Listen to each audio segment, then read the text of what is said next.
탐정의 눈으로 사건을 들여다봅니다. 탐정 손수호.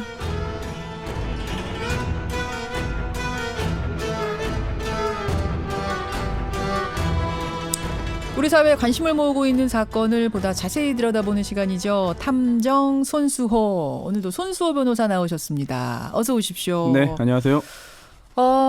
손탐정님도 9월 19일 김현정의 뉴스쇼 10주년 공개방송 오셔야 돼요. 왜요? 가야 됩니까?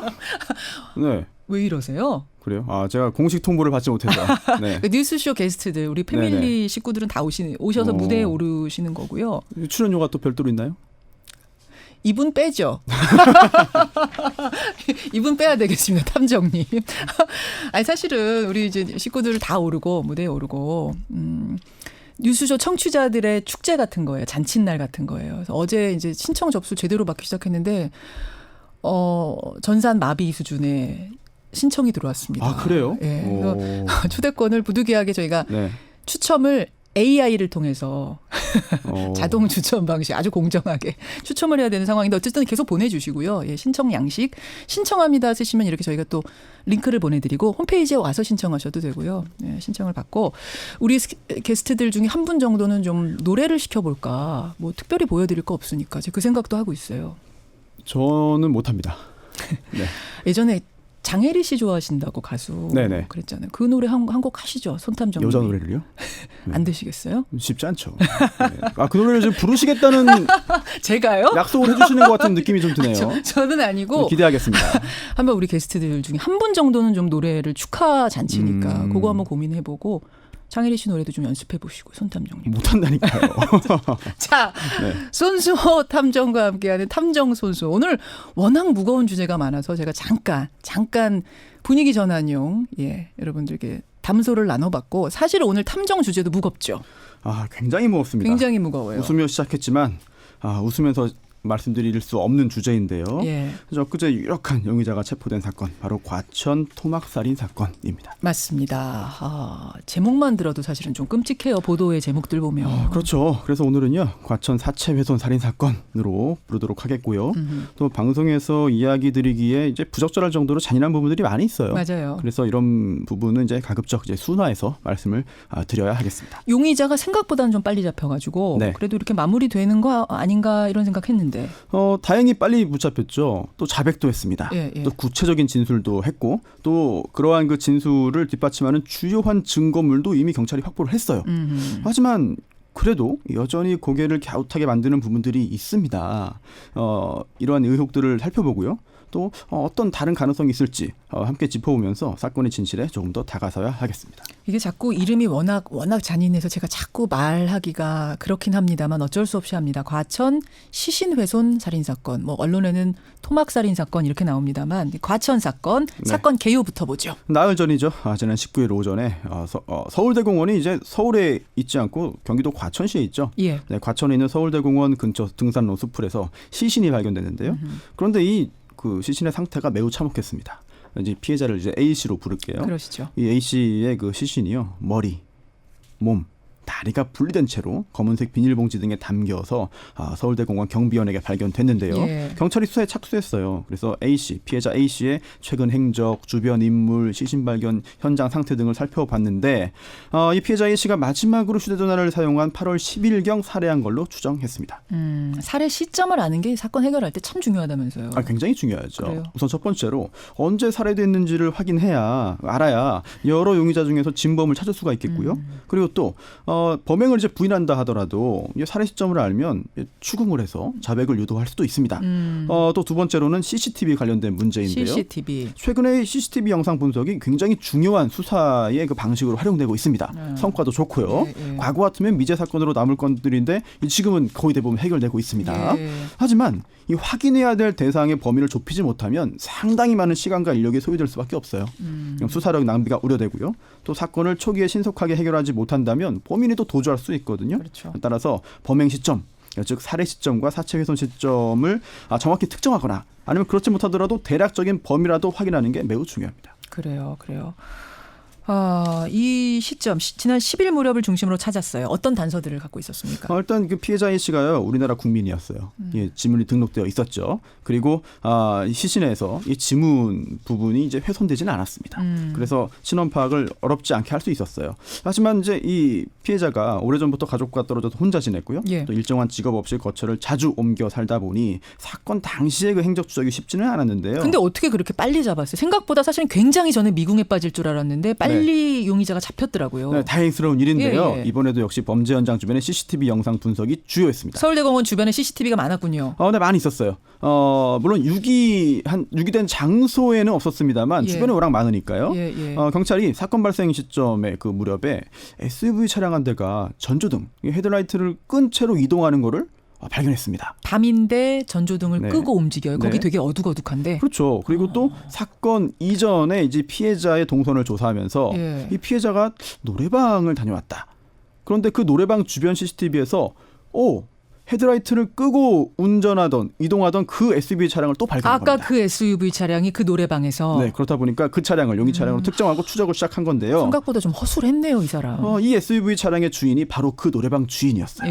그런데 이 노래방 주인 B 씨가 이 법행 후에도 같은 차를 타고 계속 이동했습니다. 결국 경찰이 어렵지 않게 B 씨를 추적하기 시작했고 수사 착수 이틀 만인 21일 오후에 고속도로 휴게소에서 B 씨를 검거하는 데 성공했죠. 그렇죠. 그런데 여전히 의혹이 많이 남는다. 어떤 의문점들이 있는 건가요? 하나씩 함께 짚어보면서요. 가능성을 따져보겠습니다. 먼저 살해 동기와 사체 훼손의 동기. 왜 살해했나? 왜 시신을 훼손까지 했나 하는 그 부분. 네, 놀랍게도요. 지금 살인 혐의로 체포된 B 씨가 전과가 없어요. 네, 전과가 없는 사람이에요. 예. 뭐 조그마한 폭력 이런 것도 없는 사람이에요? 일단 전과는 없어요. 어떤 범행을 했는지는 사실 전과가 다 보여주는 건 아니지만 일단 전과는 없어요. 이제 사건 당일에 이런 일이 있었다고 털어놨습니다. 이제 A 씨가 피해자가 노래방 도우미를 요구해서 불러줬다. 그런데 이 피해자가 도우미와 말다툼을 한 후에 교체를 요구했고 도우미가 나가고 나서도 둘이 이제 말싸움을 계속했다. 이때 불법으로 도우미 영업을 한다는 신고를 하겠다는 협박을 받아서 우발적으로 살해했다. 라고 실토했습니다. 손님으로 온 이 피해자가 도우미 바꿔주세요 이랬는데 그거 못 바꿔준다 이러면서 옥신각신하다가 신고하겠다 이 말에 욱해버렸다. 그렇습니다. 그런데 이게 과연 이 피의자 B 씨에게 이런 일이 처음이었을까? 손님이 행패 부리거나 싸움이 발생하는 경우는 드물지 않았을 것인데요.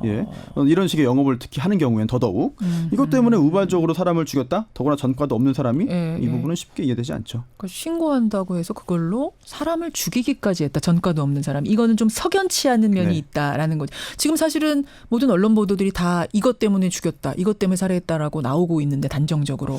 이것 외에 뭐가 더 있을 수 있다라고 보시는 거예요? 일단 우발적인 살해였다는 그 이야기가 사실이라 하더라도 살인을 할 정도로 B 씨를 격분하게 만든 다른 사정이 추가적인 사정이 있었을 가능성도 배제할 수 없겠죠. 그러네요. 아니면 가능성이 높지는 않지만 알고 보니 계획적인 범행이었거나 아니면 다른 공범이 있거나 이런 가능성도 제기될 수는 있지만요. 하지만 현재로서는 그렇게 볼 단서는 없어요. 따라서 일단은 배제하는 것이 마땅해 보입니다. 그리고 우발적 살해라 하더라도요. 그 후에 사체 훼손까지 이어진 거는 완전히 다른 문제예요. 그러니까 사람을 그냥 살해하는 정도에서 그친 게 아니라 지금은 굉장히 잔인하게 시신 훼손을 했단 말입니다.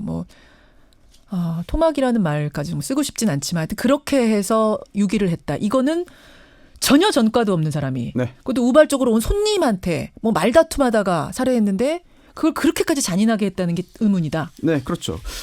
우선 법적으로 볼게요. 엄연히 별개의 범죄예요. 살인과 또 사체 훼손, 유기, 은닉은 별개의 범죄거든요. 훨씬 강해지는 겁니까? 법조문이 달라요. 일단 그래서 이제 사체를 훼손하면 사체 손괴죄가 되고 숨기면 사체 은닉죄, 버려두면 사체 유기죄인데요. 법정형이 생각보다 높아요. 그래서 7년 이하의 징역, 벌금형도 없습니다. 따라서 이제 그 살인과 별개의 범죄라는 점 우선 말씀드리고, 그리고 이 살인의 동기와 또 다른 목적을 짓는 경우가 굉장히 많이 있어요. 그래서 이 부분 워낙 이야기 많이 나와서 그 미국 그 교과서를 확인했습니다. 그랬더니 우선 그 범행 후에 자신의 그 범행을 이제 들키지 않기 위한 목적이 많다. 특히 이제 시신의 신원이 확인되는 걸 막거나 또는 시신을 용이하게 감추기 위한 경우가 이제 많다고 하는데요. 그 외에도 피해자에 대한 극도의 분노, 복두심의 표출. 너무 싫었던 거예요. 네, 그런 경우도 있고 그리고 또 피해자 주변 사람들에 대한 경고 메시지를 주기 위해서. 그러니까 그건 뭐예요? 나를 알더라도 신고하면 안 돼. 이런 경고 메시지를 나 봤지. 나 이렇게 잔인한 사람이야. 그렇죠. 그리고 또 경찰을 조롱하는 그런 그 동기도 있었다고 합니다. 그래요? 실제로. 또한 행위자. 또 그 집단의 포악성 잔인함을 보여주기 위한 목적인 경우도 있다고 하는데요. 또한 이게 참 사체 일부를 전리품으로 생각하는 경우도 있다고 해요. 뭐 인천 초등생 살인 사건도 그렇고 또 예전에 뭐 전쟁에서 이제 귀라든지 코를 절단하는 경우도 있었죠. 또는 이제 범인의 정신적인 결함이나 아니면 잔혹한 성격 때문인 경우까지 굉장히 다양한 동기가 있습니다. 그럼 지금 이 용의자 B 씨는 어느 쪽으로 경찰이 보고 있습니까? 이게 전과가 없잖아요. 물론 그동안 악행을 저질렀지만 운 좋게 또는 아주 교활하게 그동안 잘 피했을 가능성도 있기는 해요. 하지만 그 처음 우발적으로 저지른 이 범죄에서 이 살인 사진 행위에서 잔혹한 성격 때문에 시신훼손까지 했을 가능성은 그렇게 높아 보이지 않습니다. 또 순간적 분노에 의해 살인했더라도 상당한 시간이 소요되는 그 회선 과정 내내 그 정도의 분노의 강도를 유지했을 가능성도 높아 보이지 않거든요. 그리고 뭐 노래방 도우미 때문에 생긴 말다툼인데 그렇게까지. 결국은 자신의 범행을 숨기기 위해서 시신까지 그렇게 회산한 것이 아닌가 이렇게 짐작할 수 있겠죠. 그러면 왜 서울대공원, 그 과천 서울대공원 등산로를 유기장소로 택했는가? 네. 이거는 어떻게 탐정은 추리하세요? 사실 B 씨가 이 서울대공원 인근에 수풀이 많다는 걸요. 포털 사이트에서 검색하고 확인한 후에 실행에 옮겼다고 진술을 했어요. 포털 사이트에서 검색해 보니까 거기가 숲이 많다고? 그렇습니다. 그런데 그럼 더 멀리 가지. 왜 그렇게 멀지 않은 안양에서 과천 정도로 이동했느냐라는 그런 그 의문도 제기할 수 있겠는데요. 사실 그 범행 이후에 그 흥분 상태 그리고 또 절망 상태에서 냉정하고 객관적인 그런 그 계획과 행동을 하지 못했을 가능성이 있어요. 뭐 이제 제3자의 입장에서 사후에 객관적으로 보면은 이해가 안 되는 부분이 많습니다만 사실 그거는 행위자는 사실 그 당시에는 최선의 선택을 자기 나름의 최선의 그런 결정을 했다고도 볼 수 있겠죠. 예, 그래요. 참 이게 얘기하다 보니까 이게 참 여러 가지로 의문도 남고 참 잔인하다라는 생각이 드는 이런 사건인데 또 다른 의문점이 있습니까? 그 시신을 유기한 경로, 범행 후의 행적 이런 것도 의문이죠. 일단 그 훼손 장소도 정말 노래방에서 했겠느냐라는 점이 있겠죠. 그리고 또 그런 거는 또 이제 훼손 관련해서는 그 수도의 그 물의 사용량이 많기 때문에 그 부분을 확인하면 될 것 같고요. 그 후에 그 시신을 유기한 그 경로와 범행 후 행적 등도 의문인데 이게 사실 경찰은 그 CCTV 통해 가지고 소유 차량 확인하고 이틀 만에 검거했어요. 굉장히 신속하게 한 거거든요. 그런데 단서가 너무 쉽게 나왔어요. 그러니까요. 적발되기 쉬운 자기 차량 이용했고요. 사체 유기 후에도 계속 이용했고요. 그리고 더 티날 수 있다는 걸 알았을 텐데 헤드라이트를 다 끄고 그 컴컴한 데서 전조등 끄고 움직이는 차는 그거 하나였다는 거잖아요. 사실 사람이 많은 곳에서 다른 사람들과 함께 이동하는 게 가장 그 적발 확률을 낮출 수 있습니다. 이 사람이 정말 아무 생각이 없는 너무 단순한 사람이어서 나 끄고 가면 날 못 발견할 거야 이렇게 생각을 했을까? 좀 이상하거든요. 그렇습니다. 보통 이제 그 훼손된 사체가 발견되는 그런 사건들이 종종 있잖아요. 그런데 끔찍하지만 이제 그 사체를 여기저기에 이게 나누어서 유기하거나 뭐 매장하거나 이런 경우가 있는데 단순히 당황해서 허술하게 이런 행동들을 한 건지 아니면 또 다른 이유나 원인이 있는 건지도 확인해야겠죠. 또 하나는 과천하고 안양, 노래방은 안양입니다. 그리고 이 시신이 발견된 곳은 과천입니다. 그렇게 멀리도 안 갔어요. 차를 가지고 이걸 뭐 치밀하게 하려고 했다면 더 멀리 갈 수도 있었을 텐데 가지 않았다는 점도 지적할 수 있는 거죠. 근데 사실 제3자가 사후에 객관적으로 보자면 이상한 부분 많거든요. 그런데 사실 범행 당시에는 굉장히 당황하는 상황이기 때문에 그 당시의 그 어떤 그 심리 상태를 파악하는 게 또 한계가 있을 수 있습니다. 지금 이 사건 굉장히 빨리 해결이 된 것 같습니다만 이렇게 여러 가지 의문점들이 남는 사건입니다. 그리고 자녀 범죄가 있을 수도 있다는 걸 염두에 두고 사건을 지켜봐야겠습니다. 손탐정 고생하셨습니다. 네, 감사합니다. 탐정 손수호였습니다.